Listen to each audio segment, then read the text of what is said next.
Hello everyone, क्या हालचाल आप सबके। माय नेम इज जेवी सिंह, एक बार फिर से आपके सामने हाजिर हूं और आज हम करने वाले हैं खतरनाक डीआई, है ना।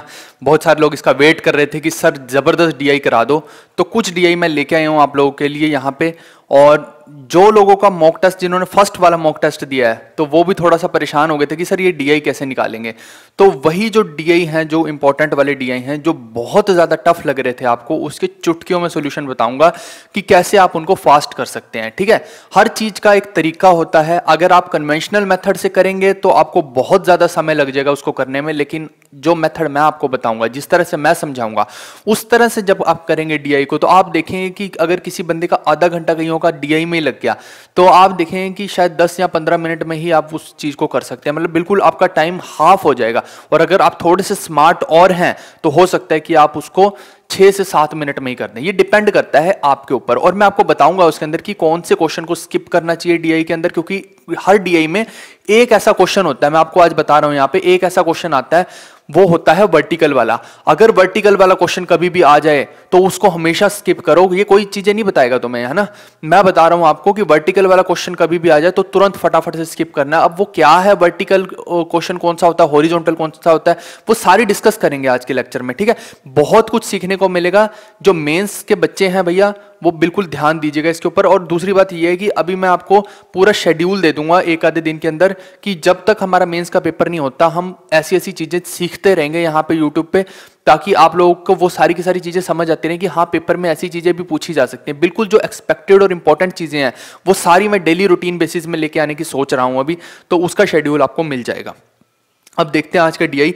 उससे पहले मैं बता दूं कि एक बहुत बड़े फ्रॉड्स यहाँ पे हो रहे हैं कि हमारा ही मॉक टेस्ट लोग ले रहे हैं और हमें ही नहीं बता रहे हैं। ठीक है, अब हो क्या रहा है, मैं आपको गाइस एक चीज समझाता हूं। देखिए, अगर किसी बंदे को फाइनेंशियल दिक्कत होती है तो उस किसी भी बंदे ने मुझसे कांटेक्ट किया, मैंने उसकी जितनी हेल्प हो सकती थी मैंने की उसकी।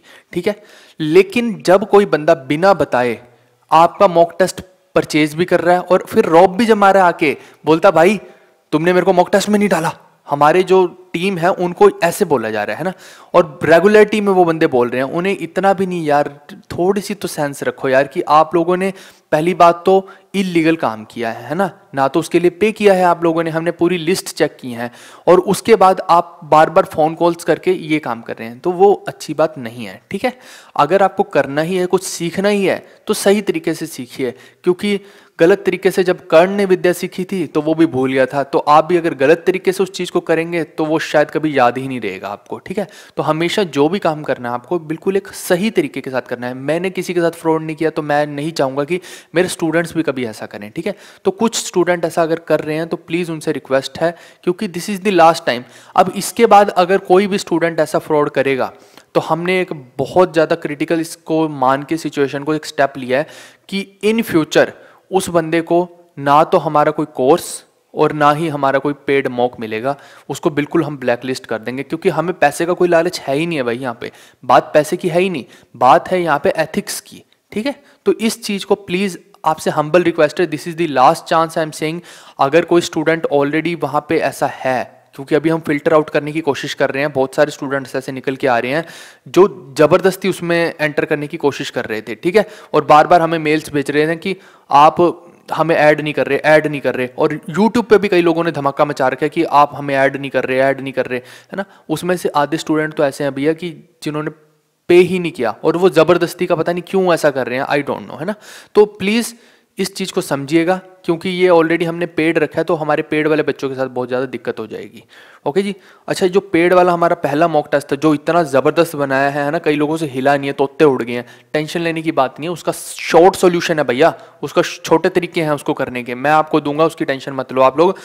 तो उसके अंदर अगर किसी बंदे के, मैं बता रहा हूं क्योंकि आपको छोटे तरीके, मैं ये अज्यूम करके चल रहा हूं कि नहीं पता है, जिसको पता थे उन लोगों ने 150 नंबर भी ले लिए, लेकिन जिसको नहीं पता है वो उस पेपर के अंदर अगर 90 से 100 नंबर भी ले रहा है ना, तो बहुत बढ़िया स्कोर है आपका। ठीक है, ये पेपर जो दिया गया था ये इस हिसाब से दिया गया था कि वो सारे जो 20% क्वेश्चन आते हैं एसएससी में, 20% क्वेश्चन एसएससी में टफ आते हैं, वो 20% सारे के सारे इसमें डाले गए थे, ताकि आपके पास वो सारे क्वेश्चन पहुंच जाएं। ऐसा नहीं होना चाहिए कि आपके पास वो क्वेश्चन पहुंचे ही नहीं। ठीक है, तो उसी में से 2 डीआई के क्वेश्चन हैं जो सबके तोते उड़ाए जिसने, तो वो आज हम करेंगे। और अगर किसी को अभी भी परचेज करना है तो अभी जो डिस्क्रिप्शन में जाइए, डिस्क्रिप्शन में जाके आपको लिंक मिल जाएगा, सब कुछ मिल जाएगा कि किस तरह से आप अभी मॉक टेस्ट को परचेज कर सकते हैं। तो चलिए स्टार्ट करते हैं। आज का सेशन सिर्फ डीआई का ले रहा हूं और देखते हैं कि डीआई में कैसे डीआई को फास्ट सोल्व करते हैं, है ना। कुछ लोगों को ये डीआई बहुत मुश्किल लगी होगी, तो मैं बताऊंगा कि किस तरह से इसको तेजी से सोल्व किया जा सकता है। आप देखिए, ये जो है ये सारे का सारा डेटा दिया हुआ है डीआई के अंदर हमें।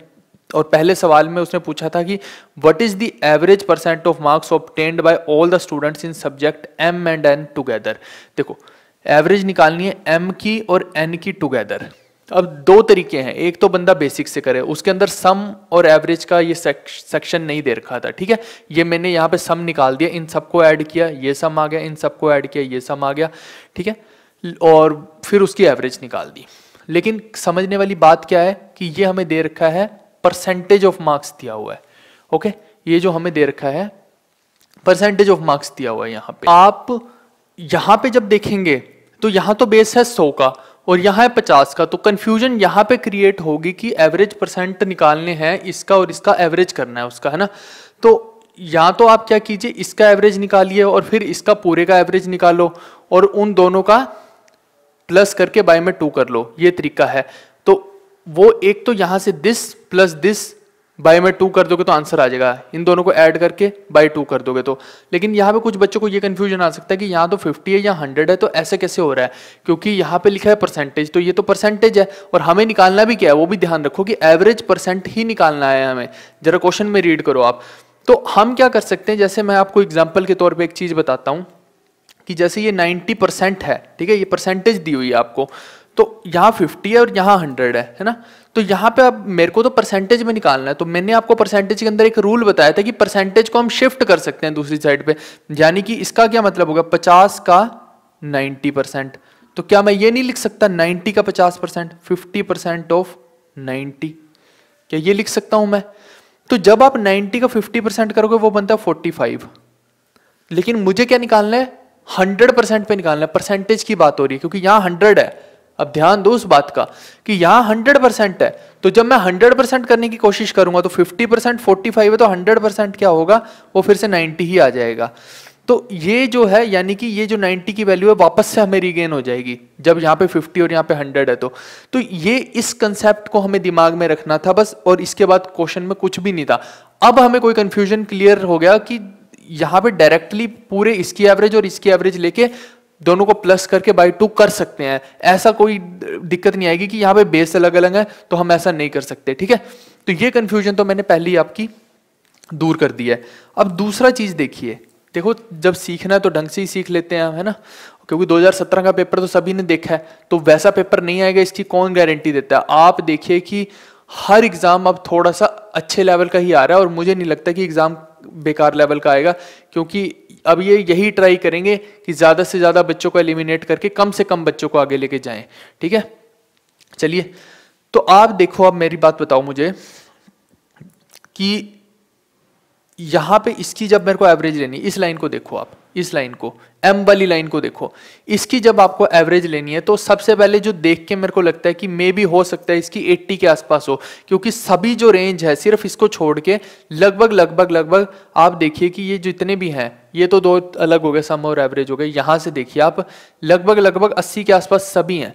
तो मैं एक एजम्पशन लेता हूं, देखिए अगर आप ऐसे डायरेक्टली ऐड करके एवरेज निकालना चाहते हैं वो आपकी मर्जी है, मैं अलग तरीके से निकालता हूं। मैं क्या एजम्पशन ले लेता हूं कि 80 है मान लो एवरेज, ठीक है, यहां पे 80 है। तो आप मेरे को बताओ कि ये कितना बना। एक्सेस और डिफिसिट का कंसेप्ट लगा रहा हूं मैं बेसिकली। तो इसमें कितना कम है, इसके पास 6 कम है, तो -6 यहां आ गया। ऐसे ही 80 यहां पे देखेंगे जब हम, तो यहां पे ज्यादा कितना है, प्लस का 6, ये कैंसिल हो जाएंगे, ठीक है। इसका हिसाब किताब यहीं कर दिया। अब यहां देखो 80 यहां है तो -4 का डिफरेंस यहां आ रहा है, 80 यहां है तो 14 का डिफरेंस प्लस में यहां आ रहा है, 80 यहां करेंगे तो ये कितना हो गया, 16 का हो गया, -16 का हो गया, ठीक है। और यहां पे 80 करेंगे तो ये कितना हो गया, -9 का, और यहां 80 करेंगे तो +2 का, ठीक है, यही हो गया ना। अब आप देखो यहां पे कि कितना कितना हो जाएगा, इन दोनों को पहले माइनस कर लेते हैं। तो 16 में से 4 गया तो -2 आया, ये -2 इससे कैंसिल हो जाएगा। मेरे पास बचा 9 और 4 यानी -13 बचा मेरे पास। ठीक है, और इस लोग कितने हैं, 1 2 3 4 5 6 7, 7 लोग हैं मेरे पास।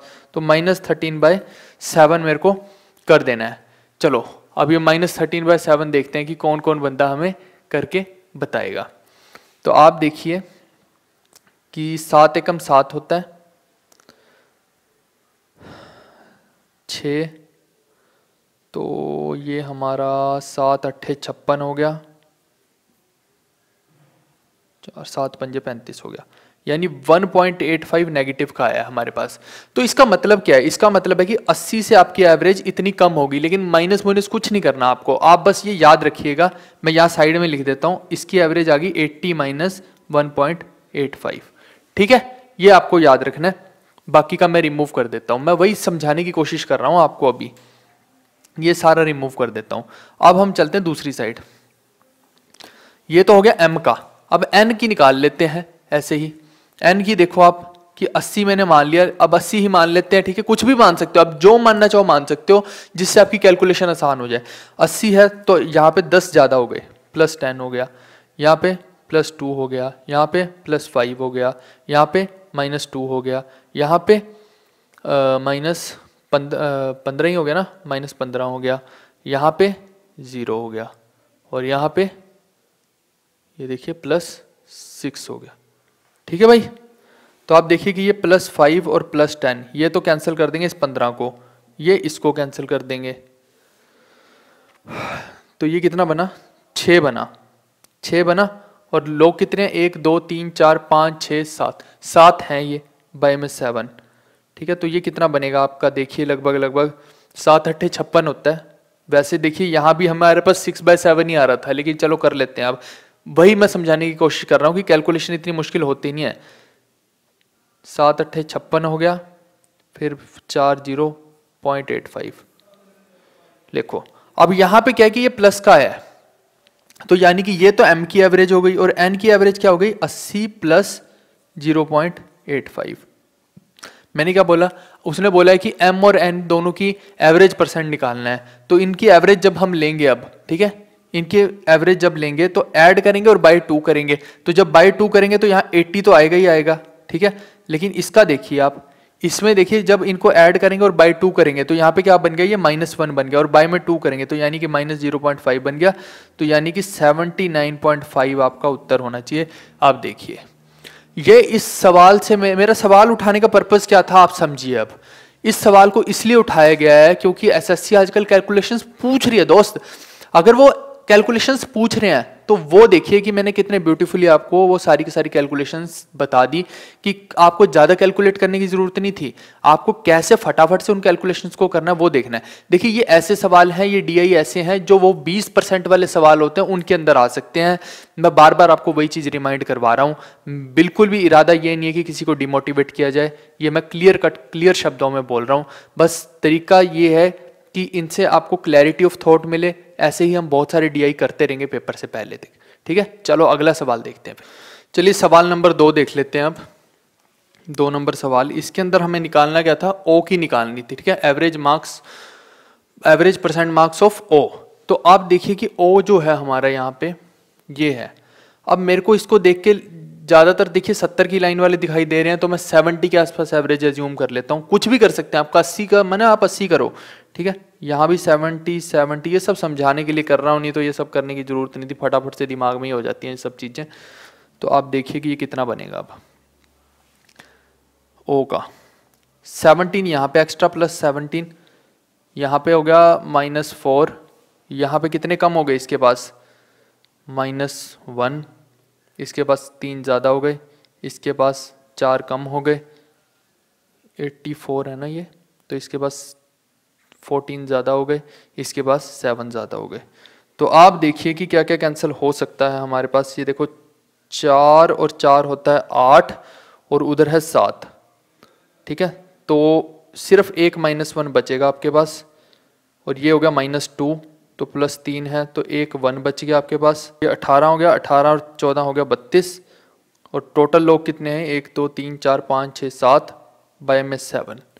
ओके, तो ये कितना बन गया, 7 चौके 28, 4 पॉइंट कुछ बन गया, ये इतना पता लग गया मुझे। यानी मेरी एवरेज क्या होनी चाहिए, 70 प्लस 4 पॉइंट समथिंग, बस इतना ही करना था। 74 वाला आंसर है। 74 पॉइंट आगे जितना भी है आप देखिए कि एक ही ऑप्शन है वहां पे, आप देख लेना वहां पे 74.57, ठीक है, ये वाला ऑप्शन था, ये आंसर है। तो आगे करने की जरूरत ही नहीं थी। अब अगला जो सवाल है वो सबसे आसान सवाल था इस टीआई का, जिसमें बिल्कुल भी कैलकुलेशन खास नहीं थी, कुछ भी, बस ऐसे ही देख के पता लगता है उसके अंदर कि क्या आंसर आने वाला है। उसमें पूछा ओ और पी के रेशो पूछी है एवरेज परसेंट मार्क्स की। तो ओ और पी में देखो सम जो है 522 हो रहा है दोनों के अंदर, तो ऑब्वियस सी बात है अगर सम सेम हो गया तो 1/1 ही होगी, क्योंकि इसको डिवाइड बाय 7 करोगे, इसको डिवाइड बाय 7 करोगे तो वो 7 7 कैंसिल ही हो जाने, तो 1/1 आ गई। यानी कि ये जो सवाल था ये फटाफट से सबसे तेजी से होने वाला सवाल था, जो सवाल नंबर 3 है। कई बार कुछ सवाल ऐसे होते हैं डीआई में जो हम छोड़ देते हैं, हमें लगता है कि कौन करेगा, लेकिन आसान होते हैं वो। चलिए आगे देखते हैं। फोर्थ वाला देखो, अब चौथा नंबर सवाल जो है इसके अंदर क्या निकालना है हमें, total marks obtained by all the students in subject P, subject P में निकालने हैं। अब देखो कि ये क्या है, अब मैंने क्या बताया, ये परसेंट है सारे के सारे, ऊपर लिखा भी हुआ साफ साफ शब्दों में कि या सारे परसेंट है ये, ठीक है, परसेंटेज है। अब कुछ लोग क्या करेंगे, 75 का 80% निकालेंगे, फिर 72%, फिर 63%, फिर उसका देखेंगे कि क्या करना है। ये सब नहीं करना अपने को। हम क्या करते हैं, इस परसेंटेज को मैं 75 पे शिफ्ट कर देता हूँ, क्योंकि मुझे पता है मैं परसेंटेज को शिफ्ट कर सकता हूँ। जब प्रोडक्ट में होते हैं तो परसेंटेज के अंदर पढ़ाया है, तो परसेंटेज जब 75 पे आ गई तो इनका डायरेक्ट टोटल कर लो। इनका डायरेक्ट टोटल बनता है 522। तो आप डायरेक्टली देखिए कि 75% था ये, अब 75% ऑफ 522 निकाल लो। ऐसे समझ नहीं आता तो ये सारे परसेंटेज हैं, तो टोटल क्या हो गया, 522% हो गया। तो 75 का 522% निकालोगे तो अभी तो टोटल मार्क्स आएंगे ना पी के। तो वो परसेंट को मैं देखो 522% ऑफ 75 है ये, तो परसेंट को मैं 75 पे शिफ्ट कर दूं तो क्या दिक्कत है तुम्हें, वही है, सोच की बात है कुछ नहीं है, सेम ही चीज है। 75% 3/4 होता है, इंटू में 522। तो देखो ये 2 दूनी 4, क्या क्या करवा रहे हो तुम मुझसे, 2 दूनी 4, 2 छिक्के 12, 2 एकम 2, 3 एकम 3, 3 छिक्के 18, 6 7, बताओ ये सब तो हम कर रहे हैं, कुछ भी नहीं था। 2 नीम 18, मेरे ख्याल से आंसर भी आ गया। अब क्या रह गया यार, 391.5। उतार लो इसको भी कॉपी में यार। कौन कह रहा था कि डिफिकल्ट है, कुछ लोगों को बहुत डिफिकल्ट लग रहे थे। सब सोच की बात है, कुछ डिफिकल्ट नहीं है, थोड़ा सा दिमाग लगाओगे तो सब आसान लगेगा, सॉल्यूशन के बाद सब आसान लगेगा, लेकिन खुद से जब एग्जाम में बैठ के करोगे तो डिफिकल्ट अपने आप लगने लग जाती है चीजें। ठीक है भाई, तो ज्यादा परेशान नहीं होना है कि डिफिकल्ट है। चलो अगला सवाल देखें। अब एक बात समझते हैं कि जब भी ऐसा टेबल हो उसके अंदर जब हम इधर से इधर जाते हैं ना तो सवाल डिफिकल्ट नहीं होता, आसान होता है। लेकिन कभी इसी टेबल में ऊपर से नीचे जाना पड़े, यानी कि वर्टिकल जाना पड़े, तब सवाल डिफिकल्ट हो जाता है। और उस सवाल को कोशिश करो कि पहली गो में छोड़ ही दो, क्योंकि थोड़ा समय आपका खराब कर सकता है, जैसा कि है सवाल नंबर 5। आप देखिए सवाल नंबर 5 को, इधर लिख लेते हैं। पूछा कि percentage of marks obtained bye D in all the 6 subjects, D का सभी सब्जेक्ट्स में। तो इसमें क्यों डिफिकल्ट होता है हमें करना ये, देखिए जब ऐसे करते हैं तो परसेंटेज एक ही की आ रही है, वो परसेंट इस पे शिफ्ट कर देते हैं, लेकिन अब शिफ्ट कर नहीं पा रहे हैं हम। क्यों, क्योंकि यहाँ पे कुछ कॉमन नहीं ले पाएंगे। आप देखिए कि डी का आपको निकालना है जब परसेंटेज, तो कैसे निकालोगे, 77% ऑफ 75, 77% ऑफ 75 प्लस में, अब इधर निकालने हैं उसके मार्क्स, तो कैसे निकालोगे, 65% आए हैं इस सब्जेक्ट में, ठीक है, एल सब्जेक्ट में 150 में से, तो 65% निकालोगे ऑफ 150। यहां पे 94% ऑफ 100, वो 94 ही हो गया, प्लस में यहां पे 78% ऑफ 50 प्लस में यहां 73% ऑफ 150, और यहां पे 77% ऑफ 75, 77% ऑफ 75। ठीक है, ये इनटू कर लेना इसको। अब मैं क्या करता हूं, अगेन यहां भी वही स्कीम लगाऊंगा कि इस परसेंटेज को मैं 75% बना लूं, इसको मैं 150% बना लूँ, इसको 50% बना लूँ, इस परसेंटेज को यहाँ शिफ्ट करके 150% और इसको यहाँ पे शिफ्ट करके 75%। 75% वालों को क्लब कर देंगे तो 75% क्या होता है, 3/4 होता है, और 77 यहाँ है और 77 ही वहाँ है, तो 2 सत्ते 14 और 2 सत्ते 14 और 15 प्लस में 150 यहाँ है, 150% यहाँ है, और 150% होता है 3/2, सबको पता है, परसेंटेज में पढ़ा है हमने। तो 65 यहाँ है और 75 यहाँ है, 5 और 3 हो गया 8 और 7 और 5 हो गया 12। अब 94 तो ऐसा ही रहेगा, बचा कुछ और नहीं बचा, ठीक है भाई। तो इसको कैंसिल करेंगे, 77 ही बनेगा, 77 इंटू 3, 3 सत्ते 21, 2 21 22 23, और इसको करेंगे डिवाइड बाय में 2, तो ये 115.5 बन गया। ये यहाँ पे ये कैंसिल होगा, 2 छक्के 12, 2 चौके 8, 3 चौके 12, 18 19। ये कुछ गड़बड़ लग रही है थोड़ी, कैलकुलेशन में कोई गड़बड़ तो नहीं कर दी ना हमने, ये थोड़ी सी गड़बड़ है, यहाँ 128 नहीं, ये 138 हुआ इस 65 और 73 करके, ठीक है भाई। ये 69 हुआ, ये 207 हुआ। लो भाई, जिस भी माई के लाल में दम हो, फटाफट से इसको जोड़ो, तो ये मिलेगा आपको 455.5। अब देखो यहाँ पे टोटल मार्क्स 75 150, ये टोटल करोगे 600 बनते हैं ये। तो आपको क्या निकालना है, टोटल यही निकालना, percentage of marks obtained bye D in all the 6 subjects. तो मिले कितने उसको मार्क्स, 455.5, टोटल है 600 इंटू में 100। तो बस कुछ नहीं करना, 6 से इसको डिवाइड करना है भाई, 6 से डिवाइड करोगे तो आपका 75.91% आ जाएगा, वही आपका उत्तर होगा, ठीक है। ये सवाल जो होता है, ये मैं दोबारा बता देता हूं कि जब भी आपको वर्टिकल जाना होता है तो थोड़ा सा कैलकुलेटिव हो जाता है, ठीक है, लेकिन जब इधर से इधर जाते हैं तो आसान ही रहता है। उम्मीद कर रहा हूं कि ये कंसेप्ट आपको समझ आया होगा। गाइस चलिए अब दूसरा डीआई करते हैं, और डीआई के अंदर मैं लिख के दे रहा हूं आपको, देख लो कि कंप्लीट परसेंटेज का यूज है, कंप्लीट परसेंटेज का यूज है। देखिए ऐसा है कि एसएससी कभी इतना टफ पे जाएगा नहीं, ये मुझे भी पता है। ये पेपर का लेवल मैं ऑलरेडी बता चुका हूं आपको कि एक 100% टफ कह सकते हैं इसको, उस लेवल का है, ठीक है। अब क्या करेंगे कि पहला पेपर ऐसा है, लेकिन बाकी के पेपर ऐसे नहीं बनाए गए हैं, क्योंकि मुझे हर तरह का लेवल सेट करना था, तो मैंने 10 पेपरों के अंदर अलग अलग लेवल सेट किए हैं। ये एक्सट्रीम लेवल है जो आज आपने देखा है, इससे ऊपर लेवल नहीं जाएगा एसएससी का। ये एक वो है, ज़ैनिथ है उसकी, है ना। ये सिर्फ उस एंगल में सोच के रखा कि 2017 का जो पेपर है कहीं उस एंगल से ना कभी पेपर आ जाए, सिर्फ उस पेपर को सोच के रखा गया है। और बार बार बोल रहा हूं आपको कि ऐसा मैं नहीं कर सकता था कि एंड वाले डेज में जो पेपर दूं मैं वो ऐसा पेपर दे दूं, फिर डिमोटिवेशन ज्यादा होती। तो ये जो पेपर है ये अभी एक तरह से एक बल्क में नंबर ऑफ क्वेश्चंस आपको दे दिए हैं, जो एक अच्छे लेवल के क्वेश्चंस हैं, जिनके बाहर एसएससी जिनसे ऊपर जा ही नहीं सकता है, ठीक है भाई। तो वही समझाने की कोशिश है कि यहाँ पे परसेंटेज का यूज है, लेकिन कैसे एग्जॉस्टिव परसेंटेज का यूज है वो देखना है।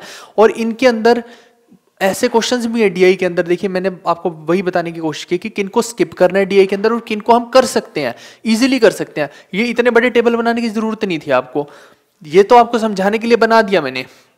लेकिन समझिए पहले सवाल में क्या बोल रहे हैं, हमें ऐसी पढ़ी लिखी लड़कियां बतानी। देखिए ये तो है पूरा पॉपुलेशन की, पूरी पॉपुलेशन में मैन कितने हैं, इस साल इतने थे, इस साल इतने, इस साल इतने, इस साल इतने, ऐसी औरतें कितनी हैं ये दे दिया हमें। और ये जो ग्रीन वाला लिखा है ये हमें गिवन है, मैन का सब कुछ गिवन है तो ये लिख दिया। अब ग्रीन वाले ये जो है ये वीमेन का गिवन है, इस साल में हमें बॉयज गिवन है, इस साल में गर्ल्स गिवन है, बाकी क्या हमने खुद निकाल लिया है। तो वही दिक्कत है कि क्या ये पूरा टेबल बनाना पड़ेगा, ये सब निकालना पड़ेगा, नहीं निकालना पड़ेगा। वो अभी बताता हूं कैसे। पहला सवाल था जो सिरे का आसान सवाल, उससे आसान सवाल नहीं है। आप देखो लिटरेसी रेट है, वो जो दूसरा सेकंड ग्राफ दे रखा था उसमें परसेंटेज बताई थी कि कितने कितने उसमें से पढ़े लिखे हैं। अगर मैं ऐसे लिख के बता देता आपको कि उसमें से 50% औरतें पढ़ी हैं, 10% मेल पढ़े हैं, तो तब आप इजीली उसको देख लेते। लेकिन ग्राफ देने से ऐसा नहीं होता, आपकी थिंकिंग बोलती है कि वो डिफिकल्ट बनेगा, डिफिकल्ट नहीं बनेगा। तो लिटरेसी रेट दे रखा था उसमें कि आदमी जो है वो 30% जो पढ़े लिखे हैं, यानी कि ये जो है ना इसका 30% लोगे तो वो पढ़े लिखे हैं। तो आदमी पढ़े लिखे कितने हैं, इसका 30% लो तो 6000 बन गया। ऐसे ही औरतें पढ़ी लिखी 40% है तो इसका 40% लो, इसका 40% लेने का मतलब है 13 4 जा 5200 सीधा सीधा। तो ये सारा बनाने की भी जरूरत नहीं थी। अभी बनाना क्या क्या था वो देखिए आपको, ठीक है। हमेशा कभी भी ऐसा सवाल आ जाए, मैं आपको तरीके बता रहा हूं कि ऐसे सवालों को फटाक से कैसे सोल्व करना है। आप देखो कि आपसे पूछा है कि लड़कियां जो है हमें बताना है, गर्ल्स बताना है 2003 से 4 में कितनी इंक्रीज हो रही है जो पढ़ी लिखी हैं। आपको सिर्फ गर्ल्स नहीं बोला इंक्रीज, अगर गर्ल्स इंक्रीज बोलते तो ये ठीक था, लेकिन गर्ल्स इंक्रीज का नहीं बोला, उसने बोला कि ऐसी लड़कियां बताओ जो पढ़ी लिखी हैं वो 2003 से 4 में कितनी इंक्रीज हो रही हैं। तो गिवन है आपको 10,000, अब ये 8,000 तो गिवन नहीं था, ये तो मैंने लिख दिया अभी, ठीक है। कैलकुलेट करके करना कैसे था, ये देखो 25% गर्ल्स हर साल इंक्रीज हो रही हैं। तो मान लो कि यहाँ पे एक्स था, वो अगर यहाँ पे एक्स थी तो 25% इंक्रीज हो रही है, तो 5/4 MF से, और इधर 10,000, यही है ना। यहां से इंक्रीज होके यहाँ पे आई तो 10,000 हो गई, तो यहाँ 25% का इंक्रीज है, ये हमें गिवन है ऑलरेडी क्वेश्चन के अंदर। तो ये देखिए 5 दूनी 10 होता है, तो 4 दूनी 8, 8,000 आ गया। ये देखो x की वैल्यू हमारी 8,000 हो गई, ये हमने निकाल लिया। अब जब ये वैल्यू आ गई मेरे पास और ये ऑलरेडी गिवन है मेरे को, तो दूसरे वाला जो चार्ट था, दूसरे वाला ग्राफ था, उसे देखना था मुझे कि लड़कियां पढ़ी लिखी है कितनी है, यही तो देखना है ना आपको। तो वो जो ग्राफ मेरे को बताता है वो बताता है कि लड़कियां जो पढ़ी लिखी हैं 2003 में 10% है। देखो आप ग्राफ को अच्छे से कि गर्ल्स जो पढ़ी लिखी हैं वो सिर्फ 10% है। तो 8,000 का 10% हो गया 800। क्या ये निकालना मुश्किल था हमारे लिए? नहीं था ये मुश्किल। अब आप देखिए कि यहां पे पूछ रहा है कि यहां कितनी थी, यहां टोटल लड़कियां थी 10,000 2004 के अंदर, और पढ़ी लिखी कितनी थी 45%। ये ग्राफ बोलता है, सेकंड वाला ग्राफ जो आपको दे रखा है, ठीक है, वो जो उसके अंदर ग्राफ गिवन है। सेकंड ग्राफ का मतलब है कि एक तो इन्फॉर्मेशन गिवन है, एक ग्राफ गिवन है, दो चीजें गिवन है, ठीक है। ग्राफ आपको ये बोल रहा है कि 45% पढ़ी लिखी लड़कियां हैं, तो इसका 45% 4500 हो गया। बड़ी ज्यादा कैलकुलेशन है यार। आप मेरे को बताओ कितनी ज्यादा कैलकुलेशन है ये?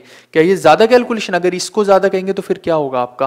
देखो ये सारा टेबल मेरे को बनाने की जरूरत ही नहीं थी, मेरे को बस सीधा लिखना था यहाँ पे ये, और मेरा दिमाग ने बोला कि 2004 में मेरे को ये दे रखा है, और उसने 3 से 4 का सवाल पूछा है 2003 से 4 का, तो मैं फटाफट से ये लड़कियां निकाल ली। इधर से ये आने में ये एक लाइन लगी आपकी, ठीक है। अब इससे मेरे को ये निकालनी थी पढ़ी लिखी लड़कियां कितनी है, तो उसने चार्ट में दिया हुआ था 10% लड़कियां, तो इसका 10% निकाला तो 800 आया। 2003 में 800 पढ़ी लिखी लड़कियां थी, और 2004 में 45% चार्ट से निकाला 4500 थी। क्या इसमें ये नहीं बता सकते भाई कितना परसेंट इंक्रीज हुआ है? कैसी बातें करते हो यार, ये तो सब चीजें मैंने आपको बताई है। कितना परसेंट इंक्रीज हुआ, कितना इंक्रीज हुआ है पहले ये देख लो। 800 4500 में से 800 गए तो कितना बना आपका ये 500, ऐसे निकाल दो, 300 और निकाल दो 3700, और बेस क्या है 800 इंटू में 100। क्या ये परसेंट इंक्रीज निकाल सकते हो? बस 8 से आपको डिवाइड करना है, तो अगर वो भी नहीं कर पाएंगे तो कैसा होगा? 8 चौके होता है 32, 5 6 7, 8 सत्ते 56 होता है, 7 पे नहीं जाएगा ये, 6 पे जाएगा, 8 6 48 होता है, 2 तो 8 दूनी 16, तो 462 पॉइंट कुछ बनना था। ये आपका आंसर है। मतलब इसमें है कुछ भी नहीं था, परसेंटेज है सारी की सारी। तो बट समझने वाली वही बात है ना कि अब समझ पा रहे हो कि नहीं पा रहे हो, ये दिक्कत है। दूसरा सवाल में क्या था कि आपको ये बताना था पढ़े लिखे लोगों की सबसे ज्यादा पॉपुलेशन कौन से साल में थी। तो कौन से साल में थी अगर ये निकालना है, सबसे पहले तो ये देखो कि सबसे ज्यादा पॉपुलेशन है किसकी है, मेन की है सबसे ज्यादा पॉपुलेशन, आदमियों की है। और अगर मैं ये देख लूं कि आदमियों की परसेंटेज पॉपुलेशन लिटरेट वाली कितनी है, तो वहां से मेरे को अंदाजा हो जाएगा। मेरे को क्या करना था, सिर्फ आदमियों की देख लेनी थी, क्योंकि बाकियों की जो है वो उतनी नहीं है जितनी मेन की पॉपुलेशन है। अगर मेन के अंदर लिटरेट ज्यादा है तो लगभग ये चांसेस रहेंगे कि बाकियों के अंदर भी लिटरेट ज्यादा ही रहेंगे ओवरऑल जब हम देखेंगे। या तो आप टोटल करके देखो, टोटल करके देखोगे तो समय लगेगा, वो टाइम वेस्टेज है। ये बच्चों ने इस तरीके से किया है कि इसमें टोटल, इसमें टोटल, इसमें इस तरह से निकालोगे तो सवाल कभी होगा ही नहीं सोल्व। मैंने वही तो समझाने के लिए ये डाला था डीआई। ये इस तरह से करना ही नहीं है, ऐसे निकालोगे फिर तो हो गया, फिर तो सारा टेबल बनाना पड़ेगा। मैं चाहता ही नहीं पूरा टेबल बनाना। मैं कहाँ पे आता हूँ, मैं सिर्फ मैन का देखता हूँ, मैन जो है उनके नंबर सबसे ज्यादा है यहाँ पे, और लिटरेट देख लेता हूँ मैन कहाँ पे ज्यादा है। ये तरीके होते हैं भाई डीआई निकालने के। तो लिटरेट मैंने देखा कि यहाँ 30% है, या 40 है, या 50 है, या 20 है। तो मैंने देखा कि यहाँ एक तो 40,000 मैन है, ऊपर से 50% लिटरेट है, यानी 20,000 लोग यहाँ पे पढ़े लिखे हैं, और यहाँ सिर्फ 10,000 है, या 12,000 है, या 6,000 है। यार कुछ भी नहीं था इसके अंदर। मेरे को साफ दिखा कि 40,000 है, उसमें से आधे लोग पढ़े लिखे हैं, यानी सबसे ज्यादा यहाँ पे इस लाइन में मेरे को 2003 में मैन दिखाई दिए लिटरेट। तो बाकी के जो है, अब यहाँ पे ऑलरेडी आप देखिए कितना बड़ा डिफरेंस आ गया, 20,000 10,000 से कितना ज्यादा है, और ऊपर से ये सारे भी ऐड होने अभी नीचे वाले। तो ज्यादा चांसेस जो रहेंगे, लॉजिकल एक्सप्लेनेशन दे रहा हूं मैं आपको, ज्यादा चांसेस रहेंगे कि 2003 के अंदर ही सबसे ज्यादा पढ़े लिखे लोग थे। तुरंत आंसर आया। इस तरीके से अगर निकालोगे तो फिर तो समय लगेगा ही। मैकेनिकल होके आप आंसर निकाल रहे हो तो समय लगेगा सवालों के अंदर, मैकेनिकल होके नहीं निकाल रहे हो तो समय नहीं लगेगा। तो आप देख पा रहे हैं कि किस तरह से हमने वो जो बड़े बड़े सवाल थे उनको छोटा कर दिया है। अगला सवाल भी देख लेते हैं इसका। आओ अब अगला सवाल दिखाता हूं तुम्हें। अगला सवाल क्या था हमारा, literate women upon literate boys निकालने थे 2002 के अंदर, इनकी रेशो निकालनी थी। अब अगर कोई बंदा मूर्खता की साइड पे जा रहा है, वो पूरा बिल्कुल डायरेक्टली निकालने की कोशिश करे, कभी नहीं निकालेगा, कभी नहीं पहुंचेगा वो आंसर तक। मैं अगेन लॉजिकल एक्सप्लेनेशन देता हूं इसकी कि कैसे निकालना था इसको। आप देखिए कि 2002 के अंदर हमें पढ़े लिखे औरतें और पढ़े लिखे बॉयज पहले पता होने चाहिए कितने हैं। 2002 में पहले देखो कि बॉयज और औरतें हैं कितनी। 2002 में बॉयज और औरतें इतनी हैं, ये देखो आप इन दोनों को देखो, तो इतनी औरतें हैं, तो पढ़ी लिखी कितनी है, वो जो ग्राफ दे रखा है ग्राफ से पता लगेगा कि पढ़ी लिखी औरतें जो वो 20% है, ये वहीं से लिखी गई हैं ये रीडिंग्स। तो ग्राफ से देखेंगे कि 20% औरतें पढ़ी लिखी हैं, तो सीधा इसका 20% निकालूंगा, 14300 का 20% निकालूंगा, तो वो क्या बनता है 2860 बनता है। ठीक है, आप निकालना चाहे तो निकाल सकते, नहीं तो सीधा भी लिख सकते हो यहाँ पे कि 14300 का 20%, ये होगी पढ़ी लिखी औरतें। अब पढ़े लिखे लड़के कितने हैं, 10885 है, 10885 है। कितना परसेंट है ये, ग्राफ से देखो आप, 2002 के अंदर हमें देखना है, ये 50% है। ठीक है, 50% है, 50%, परसेंट से परसेंट कैंसिल हो जाएगा, जीरो से जीरो कैंसिल हो जाएगी। तो यहाँ पे आप देखिए कि 5 से जब उसको डिवाइड कर देंगे और 2 से मल्टीप्लाई करना पड़ेगा, तो यहाँ पे आपको 5720 बनेगा। ये 5720 डिवाइड बाय में 10885, दो तरीके हैं, दोनों से ही बता देता हूं। तो आप देखिए कि लगभग ये देखो कि 5700 ये हो गया और 10,000 ये हो गया, तो इससे अंदाजा लग रहा है कि 0.57 से तो ये लगभग कम ही रहेगा, है ना, और 0.5 से बड़ा रहेगा। सीधा आंसर आया। ऐसे नहीं देखना तो ऐसे देख लो कि 2860 है डिवाइड बाय में 5443 है। ठीक है, तो आप देखिए इसका डबल करके देखेंगे तो कुछ, इसको 2800 मान लो तो 5600 बना, और यहाँ 5400 है, तो इसका मतलब 5600 बाय 5400, 5600 बाय 5400 यानी कि 0.5 से कुछ ज्यादा आएगा। अगर यहाँ 5400 होता तो पूरा पूरा चला जाता ना वो। इसको समझिए कि क्यों मैं बोल रहा हूं, इसको इंटू 2 किया मैंने, ठीक है, इसको डबल करके देख लिया मैंने, तो ये समझ की बात है। यहाँ 5600 ऐसे मत लिखना, नहीं तो लोगों को कंफ्यूजन हो जाएगी। मैंने क्या करके देख लिया कि इसके तक पहुंचना है मेरे को, तो इसका डबल करके देख रहा हूं मैं। ठीक है, तो डबल से थोड़ा सा ज्यादा करना पड़ेगा, इसका मतलब है कि 0.52 जो है हमारा आंसर होगा, थोड़ा सा ज्यादा करना पड़ेगा, तो वो आंसर हो गया हमारा। ओके भाई, चलो अगला सवाल देखें फिर। अगले सवाल में पूछा कि 2001 में नंबर ऑफ लिटरेट्स यानी पढ़े लिखे लोग कितने। मैंने क्या बताया था कि जब भी ऐसे आप जाओगे तो हमेशा क्वेश्चन थोड़ा सा लेंदी रहेगा, उसमें कुछ नहीं कर सकते, आपको क्वेश्चन को करना ही पड़ेगा, वो लेंदी है तो है, उसमें कोई छोटा शॉर्टकट नहीं यूज कर सकते। या तो उसको स्किप कर दो, ये लास्ट वाला जो क्वेश्चन था इसको या तो आप स्किप कर देते, पहले तो कर सकते थे ना, इसको स्किप कर सकते थे। ठीक है, ये वाले को स्किप करना चाहिए था, नहीं तो अगर आपको ज्यादा ही मन था तो इतना भी कोई कुछ नहीं था कि स्किप करने वाला। मैं सीधा सीधा अगर आपको पूछूं कि 20,000 का 30% तो क्या नहीं निकाल सकते, मैं पूछूं 13,000 का 40% तो क्या नहीं निकाल सकते। लेकिन मुद्दा कहां पे यहाँ पे आना था, यहाँ पे दिक्कत कहां आनी थी वो समझिए कि इसको टेबल को देख के आपको लग रहा है कि ये आसान है, लेकिन ये टेबल को बनाना पड़ता फिर आपको इस लास्ट क्वेश्चन के लिए, इसीलिए इसे स्किप करना था।